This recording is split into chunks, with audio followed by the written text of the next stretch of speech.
புதனின் சூட்சுமங்கள். நவக்கிரகங்களில் புதன் ஒருவகை. இரட்டை நிலை உள்ள கிரகமாவார். இவரது மிதுன ராசியின் இரட்டையர்கள் குறியீடு இதைத்தான் குறிக்கிறது. கிரகங்களில் ஆணுமல்லாத பெண்ணுமல்லாத அலிகிரகம் என்று புதனைச் சொல்வதுண்டு. இந்நிலை பற்றி சென்ற வாரம் நான் சுருக்கமாகச் சொல்லி இருக்கிறேன். புதன் ஒருவர் மட்டுமே தனித்திருக்கும் நிலையில் சுபராக இருப்பார். பிறருடன் இணையும் போது சேரும் கிரகம் சுபரானால் தன்னைச் சுபராகவும் அந்த கிரகம் பாபரானால் தன்னையும் பாபராகவும் தனது நிலையை மாற்றிக் கொள்வார். சூரியனுடன் புதன் இணையும்போது அவர் ஒரு ஜாதகத்திற்கு நன்மை தரும் சுபராக செயல்படுவாரா அல்லது தீமை தரும் பாபராக இருப்பாரா என்று கணிப்பதில் சிக்கல் ஏற்படும். அனுபவமுள்ள ஜோதிடரையும் தடுமாற வைக்கும் இடம் இது. நமது கிரந்தங்களில் சூரியன் பாதி அசுபர் அதாவது அரைப்பாபர் என்று குறிப்பிடப்படுகிறார். இதில் மறைந்திருக்கும் சூட்சுமத்தை முன்னரே உங்களுக்கு விளக்கியிருக்கிறேன். அதன்படி சூரியன் மீதி சுபர் என்பதால் சூரியன் ஒருவருக்கு பாதி நல்லவராகவும் மீதி கெட்டவராகவும் செயல்படுவார். இதில் நல்லவர் கெட்டவர் எனும் நிலை சம்பந்தப்பட்ட லக்னங்களைப் பொறுத்தது. சூரியன் தனது நண்பர்களின் லக்னங்களுக்கு தனது ஆதிபத்தியத்தை பொறுத்து சுபராகவே செயல்படுவார். நட்பு லக்னங்களுக்கு ஆதிபத்திய பாபராக வந்தாலும் பெரிய கெடுதல்களை செய்வதில்லை. லக்னத்தின் ஆறுக்குடைய கொடிய பாவியான சூரியன் லக்னாதிபதி குருவுக்கு நெருங்கிய நண்பர் என்பதால் தனது தசையில் மிகப்பெரும் கெடுதல்கள் எதையும் செய்ய மாட்டார். இதுபோன்ற நிலையில் சூரியன் தனது பாபவலுவை வெளிக்காட்ட இயலாத சூழலில் அவருடன் இணைந்திருக்கும் புதன் சுபத்தன்மை பெற்று சுபராகி நன்மைகளைச் செய்வார். சுருக்கமாக சொன்னால் சூரியன் நல்லது செய்ய கடமைப்பட்டு சுபத்தன்மை மேலோங்கி இருக்கும் சூட்சும நிலையில் அவருடன் இணையும் புதனும் சுபராகி நட்பலன் செய்வார். தனுசு லக்னத்திற்கு சூரியனும் புதனும் 10ஆமிடத்தில் இணைந்திருக்கும் நிலையில் தர்மகர்மாதிபதி யோகம் நல்ல பலன்களை தருவது இந்த காரணத்தினால்தான். அதே நேரத்தில் சூரியன் அவயோகியாகி பாபத்தன்மையுடன் கெடுபலன்களை தர இருக்கும் லக்னங்களுக்கு அவருடன் இணைந்திருக்கும் புதன் தான் அந்த லக்னங்களுக்கு சுபரே ஆயினும் நன்மைகளை குறைத்தே தருவார். சமீப ஆண்டுகளில் தமிழில் வெளிவந்த ஜோதிட சூட்சும விளக்க நூல்களில் தலைசிறந்த நூலான ஸ்ரீராஜஜோதிடத்தில் குருநாதர் ஐயம்பாளையம் இரா. அருள்வேல் ஐயா அவர்கள் இதுபோன்ற நுண்ணிய சூட்சுமத்தை ஜோதிடம் கற்றுக் கொள்வதில் ஆரம்ப நிலையில் உள்ளவர்கள் புரிந்து கொள்வதற்குச் சுலபமாக பாபர்களை கேந்திராதிபதி என்றும் சுபர்களை திரிகோணாதிபதி என்றும் பிரித்துச் சொல்லியிருப்பார். அவருடைய பயிற்சி வகுப்புகளிலும் சூரியனுக்கு முன்பின் 14 டிகிரிக்குள் இருக்கும் புதபகவான் சூரியனை விட்டு விலகி அடுத்த ராசியில் இருந்தாலும் பாபர் எனும் நிலைதான் பெறுவார் என்பதை தெளிவாக விளக்குவார். அடுத்து எழுத்தை ஆளுபவன் புதன்தான் என்பதால் ஒருவர் எழுத்தில் ஆளுமை செய்வதற்கு புதனின் தயவு மிகவும் அவசியம். புதன் வலுப்பெற்றவர்கள்தான் தனது மனதில் நினைக்கும் விஷயத்தை அப்படியே எழுத்தில் கொண்டு வருவதில் வல்லவர்களாக இருப்பார்கள். உலகின் மிகச்சிறந்த கவிஞர்கள் அனைவரும் புதனின் ஆதிக்கத்தில் பிறந்தவர்களே. அதிலும் புதன் சுக்கிரனுடன் இணைந்திருக்கும் நிலையில் பிறந்தவர்கள். காதல் கவிதைகளை எழுதுவதில் வல்லமை பெற்றவர்களாக இருப்பார்கள். ஒருவரை பத்திரிகைத் துறையில் ஈடுபடுத்துபவரும் புதபகவான்தான். ஜாதகத்தில் வலுப்பெற்ற புதன் ஒரு பத்திரிகையை திறம்பட நடத்தும் ஆற்றலை தருவார். ஒருவர் ஜர்னலிசம் படிப்பதற்கும் எடிட்டராகவும் நிருபராகவும் பத்திரிகையில் வேலை செய்வதற்கும் புதன்தான் முதல் காரணம். சடசடக்கும் புத்தம்புதிய காகிதத்தின் மனத்தை நுகர்ந்தபடி நீங்கள் வேலை செய்பவரா? நீங்கள் புதனின் ஆதிக்கத்தில் உள்ளவர் என்று அர்த்தம்.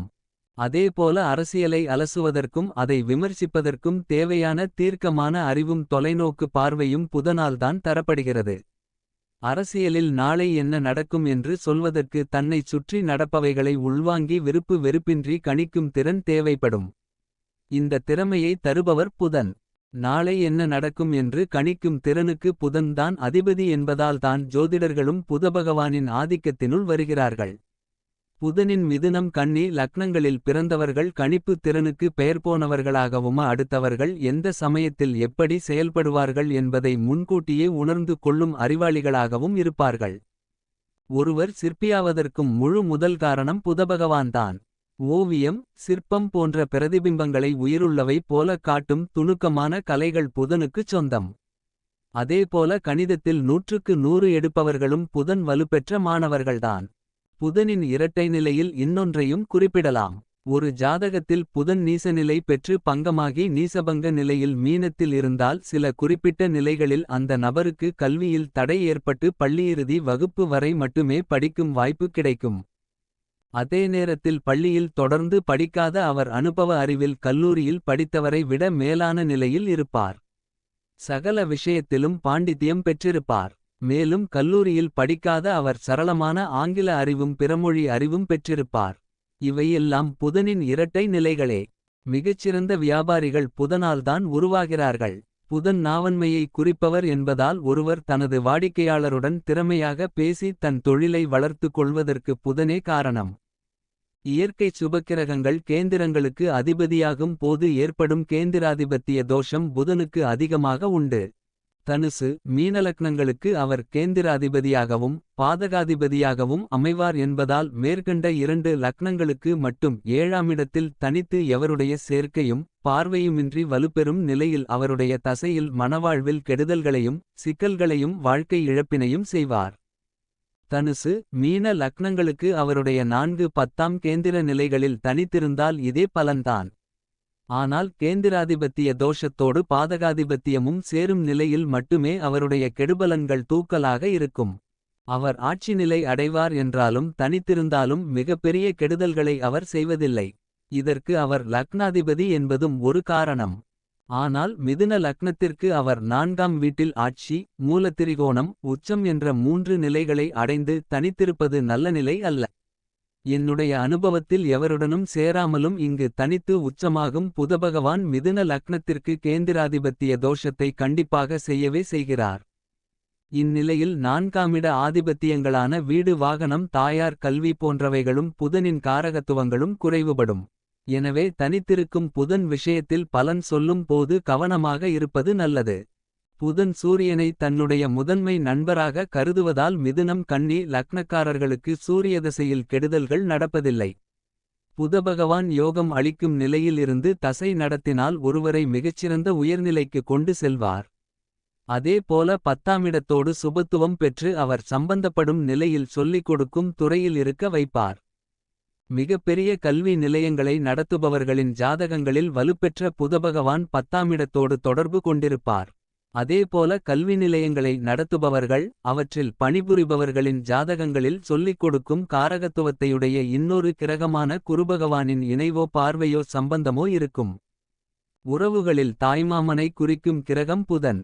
ஒருவருக்கு சுபத்துவம் அடைந்த புதன் 7ஆமிடத்தோடு சம்பந்தப்படும் நிலையில் அவர் மாமன் மகளையோ அத்தை மகளையோ வாழ்க்கை துணையாக பெற்றிருப்பார்.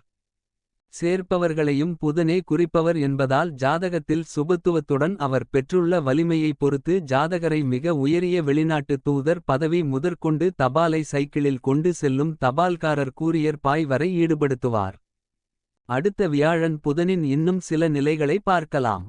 மறைவு ஸ்தானங்களில் புதன் கெடுதல் செய்வதில்லை. ஏன்? அதேபோல புதனுக்கு மட்டும் உள்ள ஒரு சூட்சும நிலையாக அவர் லக்னாதிபதியாகி 12ஆமிடத்தில் அமரும் போது வலிமை இழக்க மாட்டார். இது பற்றி விரிவாகச் சொல்ல வேண்டுமானால் 6, 8, 12ஆம் இடங்கள் மறைவுஸ்தானங்கள் என்று சொல்லப்படுகின்றன. இந்த மறைவிடங்கள் எனப்படுவது ஷட்பலம் எனப்படும் ஒரு கிரகத்தின் 6 விதமான பலங்களில் முதன்மை பலமான ஸ்தான பலத்தை கணக்கிட உதவுகிறது. ஒரு கிரகம் மறைவிடங்களில் இருக்கும் போது பலவீனம் அடையும். அதே நேரத்தில் அந்த மறைவுஸ்தானத்தில் பகை நீசநிலை அடையும் போது முற்றிலும் வலுவிழக்கும். இதுவே ஜோதிட முக்கிய விதி. இன்னொரு முக்கிய சூட்சுமமாக ஸ்தானபலம் இழக்கும் கிரகம் ஷட்பலங்களில் அதனையடுத்த பலமான திக்பலத்தை பெறும் நிலையில் வலுவாக இருப்பதாகத்தான் பொருள். அதாவது 10ஆமிடத்தில் சூரியனோ செவ்வாயோ நீசமாக இருந்தாலும் வலுவாகவே இருப்பார்கள். ஏனெனில் 10ஆமிடத்தில் ஸ்தானபலத்திற்கு அடுத்த வலுவான அமைப்பான திக்பலத்தை இவர்கள் பெறுவதால் வலிமை இழக்க மாட்டார்கள். புதன் லக்னாதிபதியாகி 12இல் மறையும் போது மிதுன லக்னத்தை எடுத்து கொண்டால் அவரது 2வது நண்பரான சுக்கிரனின் வீட்டில் நட்பு நிலையிலும் லக்னத்தில் அவர் திக்பலம் அடைவார் என்பதால் திக்பலத்திற்கு வெகு அருகிலும் இருப்பார். கன்னி லக்னத்திற்கு 12இல் மறையும் போது அவரது முதன்மை நண்பரான சூரியனின் சிம்ம வீட்டில் அதிநட்பு நிலையிலும் திக்பலத்திற்கு அருகிலும் இருப்பார் என்பதால் இந்த 2 நிலைகளிலும் இருக்கும் புதபகவான் வலுவாகவே செயல்படுவார். ஜோதிட சாஸ்திரத்தில் வித்யாகாரகன் என்று புகழப்படும் ஒரு மனிதனின் அறிவுக்கும் ஞானத்திற்கும் புத்தி கூர்மைக்கும் காரணமான கிரகமான புத பகவானைப் பற்றிய சூட்சுமங்களை தற்போது பார்க்கலாம். ஒருவர் புத்திசாலியாக இருக்க வேண்டும் என்றால் அவரது ஜாதகத்தில் கண்டிப்பாக புதன் வலுப்பெற்று இருக்க வேண்டும். ஒரு குழந்தை பிறந்தவுடன் அந்த குழந்தையின் ஜாதகத்தை கணிக்க வரும் பெற்றோர் முதலில் கேட்கும் கேள்வி என் குழந்தை என்ன படிப்பான் என்பதுதான். அந்த படிப்புக்கு காரணமானவன் புதன். புதனைப் பற்றி குறிப்பிடும் பழமொழிகளில் பொன் கிடைத்தாலும் புதன் கிடைக்காது என்ற பழமொழி புதன் கிழமையை குறிக்கிறது என்று சிலர் தவறாக அர்த்தம் கொள்கிறார்கள். இந்த முதுமொழி பொன் எனப்படும் ஜோதிடத்தின் பொன்னவனான குருபகவான் தரும் பணம் மற்றும் குழந்தை செல்வம் ஒருவருக்கு தாராளமாக கிடைத்தாலும் புத பகவான் தரும் அறிவு செல்வம் அவருக்கு சுலபத்தில் கிடைக்காது என்ற அர்த்தத்தில் குறிப்பிடப்படுகிறது. இவ்வுலகில் இதுவரை கண்டுபிடிக்கப்பட்ட மற்றும் இனிமேல் நாம் அறியப்போகும் அனைத்து கண்டுபிடிப்புகளுக்கும் சொந்தக்காரர் புதன்தான். நவீன விஞ்ஞானிகளை உருவாக்குபவரும் இவர்தான். அறிவால் இந்த உலகத்தை ஆட்டுவிப்பவர் என்பதால்தான் நமது இந்திய வேத ஜோதிடத்தில் எல்லாவற்றிலும் நிபுணத்துவம் உள்ளவர் எனும் அர்த்தத்தில் இவர் நிபுணன் என்று புகழப்படுகிறார். ஒருவருடைய ஜாதகத்தில் புதன் மட்டும் வலுவாக இருந்தால் போதும். எப்பேற்பட்ட சூழ்நிலையிலும் தன்னுடைய அறிவின் மூலமாக அந்த ஜாதகர் தன்னுடைய வாழ்க்கையை அமைத்துக் கொண்டு அடுத்தவர் துணையின்றி முன்னேறி விடுவார். எல்லா வகையிலும் புதபகவான் ஒரு தனித்துவமுள்ள கிரகமாவார். அவருடைய சுப அசுப நிலைகளும் அப்படிப்பட்டவை. இதனால்தான் நமது மூலநூல்களில் எவருடனும் சேராமல் தனித்திருக்கும் புதன் மட்டுமே முழுச்சுபராகச் சொல்லப்பட்டுள்ளது. புதன் சூரியனுக்கு மிக அருகில் இருக்கும் கிரகம் என்பதால் பூமி மையக் கோட்பாட்டின்படி நம்முடைய பார்வை கோணத்தில் எப்போதும் சூரியனுடன் இணைந்தே இருப்பார். மிக அபூர்வமான சூழ்நிலையில் வருடத்தில் சில வாரங்கள் மட்டும் அவர் சூரியனை விட்டு விலகி இருப்பார். அப்போது ஜாதகத்தில் சூரியனுக்கு முன்பின் ராசிகளில் இருப்பார். இதுபோன்று சூரியனுடனோ வேறு பாப கிரகங்களுடனோ சேராமல் இருக்கும் நிலையில் அவர் முழுமையான சுபராகி மிகப் பெரிய நன்மைகளை செய்வார். வேறு எந்த கிரகத்துடனும் சேராமல் புதன் தனித்திருக்கும் நிலையில் அவரது பார்வைக்கு குருவுக்கு நிகரான சக்தி உண்டு. இதை என்னுடைய 30 ஆண்டுகளுக்கும் மேலான ஜோதிட அனுபவத்தில் அநேக ஜாதகங்களில் நான் பார்த்திருக்கிறேன். அதே நேரத்தில் புதனும் சூரியனும் இணையும் போது சூரியன் குறிப்பிட்ட ஜாதகருக்கு யோகராக இருக்கும் நிலையில் புதபகவான் அந்த ஜாதகத்திற்கு மிகுந்த நன்மையை அளிப்பார் என்பதும் ஒரு சூட்சுமம். இதற்கு சூரியன் அவரது முதன்மை நண்பர் என்பது காரணம். ஏற்கனவே செவ்வாயின் சூட்சுமங்களில் நான் எழுதியதைப் போல உடலை இளமையாக வைத்து கொள்ள உதவுபவர் செவ்வாய் என்றால் மனதை இளமையான வைத்து கொள்ள உதவுபவர் புதன். புதன் வலுப்பட்டவர்கள் தன்னம்பிக்கையுடன் எதையும் பாசிட்டிவ் அப்ரோச் என்று சொல்லப்படும் நேர்மறை நிலையில் அணுகுவார்கள். எந்த சூழ்நிலையிலும் மனதை தளரவிட மாட்டார்கள். எத்தனை தோல்விகள் வந்தாலும் அவற்றிலிருந்து அனுபவங்களை கற்றுக்கொண்டு தோல்விகளை வெற்றியாக மாற்றுபவர்கள் புதனின் அருள் பெற்றவர்கள்தான். ஒருவர் மிகச்சிறந்த பேச்சாளராகவும் பேச்சால் அடுத்தவர் மனதை மயக்குபவராகவும் இருப்பதற்கு புதனின் பலம் அவசியம்.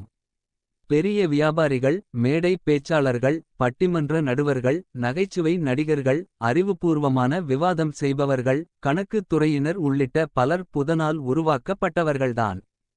குஜாதி ஐவர்கள் என்று நமது கிரந்தங்களில் குறிப்பிடப்படும் குரு, சுக்கிர, புதன், செவ்வாய், சனி இவர்கள் ஐவரும் லக்னத்திற்கு கேந்திரங்கள் என்று கூறப்படும் 1, 4, 7, 10 இல் ஆட்சியோ உச்சமோ பெற்றால் அதனை பஞ்சமகா புருஷ யோகம் என்று நமது ஜோதிட மூல நூல்கள் சிறப்பித்துச் சொல்கின்றன.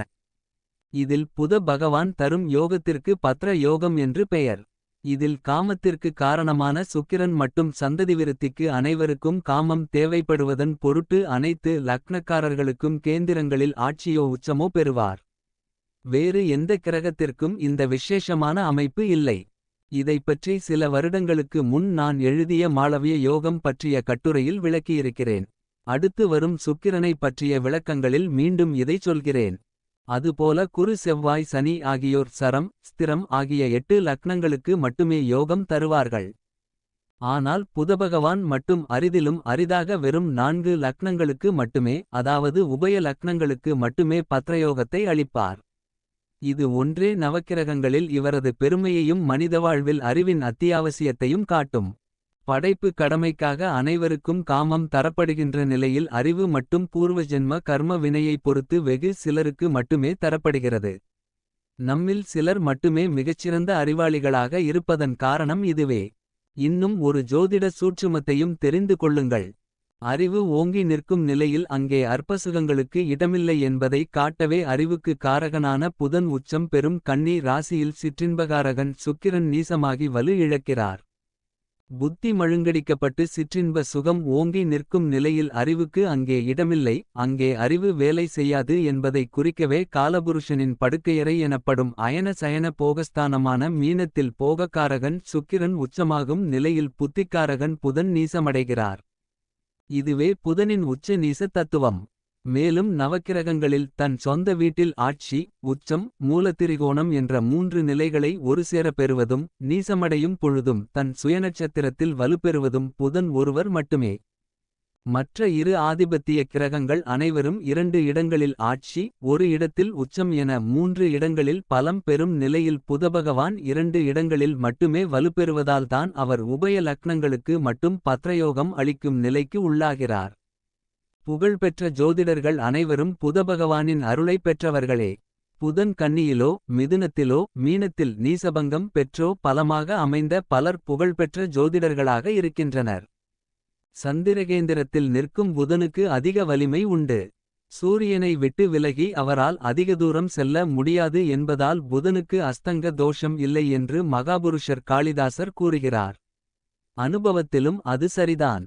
புதன் அஸ்தங்கம் அடையும் நிலையிலும் அவரது காரகத்துவங்கள் பெரும்பாலும் பாதிப்பதில்லை. ஆயினும் ராகுவுடன் அவர் மிகவும் அருகில் நெருங்கும் சமயத்தில் அவர் வலிமை இழக்கிறார். கேந்திராதிபத்திய தோஷத்தில் இவர் குருவுக்கு அடுத்த நிலையில் தோஷத்தை ஏற்படுத்துவார். புதபகவான் பத்ரயோகத்தை தரும் நிலையில் இருக்கும்போது சந்திரன் செவ்வாய் குரு ஆகியோருடன் இணைவதும் அவர்களின் பார்வையை பெறுவதும் யோகத்தை பங்கப்படுத்தும்.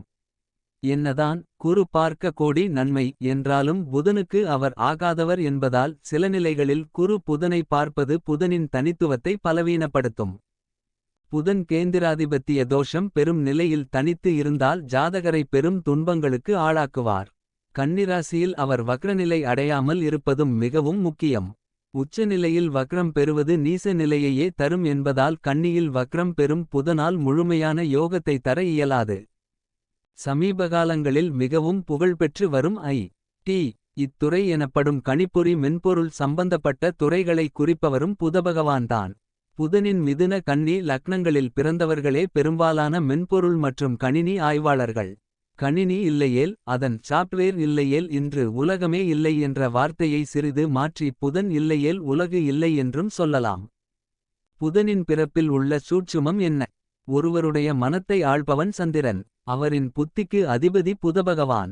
மனதிலிருந்து புத்தி பிறக்கிறது. எனவே தான் நம்முடைய தெய்வாம்சம் பொருந்திய ஞானிகள் சந்திரனிடமிருந்து புதன் பிறந்தான் என்று சொன்னார்கள். ஜோதிடத்தில் இருக்கும் கிரகங்களுக்கிடையே இருக்கும் உறவு முறையில் புதனுக்கும் சந்திரனுக்கும் மட்டும் ஒரு விசித்திரமான அமைப்பு உண்டு. என்னவெனில் சந்திரனுக்கு புதன் நட்பு கிரகம். அதாவது புதனை சந்திரன் நெருக்கமானவராக கருதுபவர். ஆனால் புதனுக்கு சந்திரனை பிடிக்காது. புதன் சந்திரனை எதிரியாக நினைப்பவர். ஒப்பாரும் மிக்காரும் இல்லா நமது ரிஷிகள் புராணங்களில் சொல்லியிருக்கும் ஏராளமான கதைகளின் பின்னணியில் ஜோதிட சூட்சுமங்களும் எளிதில் விளங்கிக் கொள்ள முடியாத பிரபஞ்ச தத்துவங்களும் இருக்கின்றன என்று இந்த தொடர் கட்டுரைகளின் ஆரம்பத்திலேயே சொல்லிருக்கிறேன். அதற்கு இந்த சந்திரன் புதன் உறவுமுறை கதையும் ஒரு உதாரணம். நமது புராணங்களில் சந்திரனின் முறையற்ற உறவில் அதாவது தவறான வழியில் பிறந்தவர் புதன் என்று கதையாகச் சொல்லப்பட்டிருக்கிறது. இந்த கதைக்குள் ஒளிந்திருப்பது ஒரு ஜோதிட உண்மையே.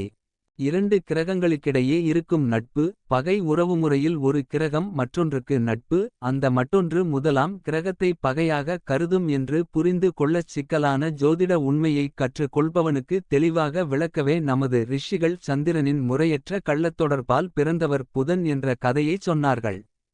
ஏனெனில் ஒரு குழந்தை எப்படிப்பட்ட வழியில் பிறந்தாலும் அதனை பெற்றவர்கள் அதன் மேல் பாசத்துடன் இருப்பார்கள். ஆனால் தவறான வழியில் பிறந்த குழந்தை தன் பிறப்பை குறித்த தாழ்வு மனப்பான்மையால் பெற்றோர்களை வெறுக்கும். எனவே புதனின் பிறப்பை குறித்த நமது புராணக்கதைகள் நமது தெய்வாம்சம் பொருந்திய ஞானிகளின் அபாரமான எடுத்துக்காட்டுடன் கூடிய ஒரு விஷயத்தை நமக்கு எளிதாக புரிய வைப்பதற்கான விளக்கும் தன்மையையே குறிக்கிறதே அன்றி இது பகுத்தறிவாளர்கள் நினைப்பது போல கள்ளத் தொடர்பு சமாச்சாரம் அல்ல. ஒன்றை எளிதாக புரிய வைக்க நமது உலகின் மேலான இந்து மதத்தில் நமக்குச் சொல்லப்பட்ட உதாரண கதைகளே பின்னால் வந்தவர்களால் கண் காது மூக்கு வைக்கப்பட்டு நம்ப முடியாத அபத்தங்கள் என்று பகுத்தறிவாளர்கள் கிண்டல் செய்ய ஏதுவாயிற்று.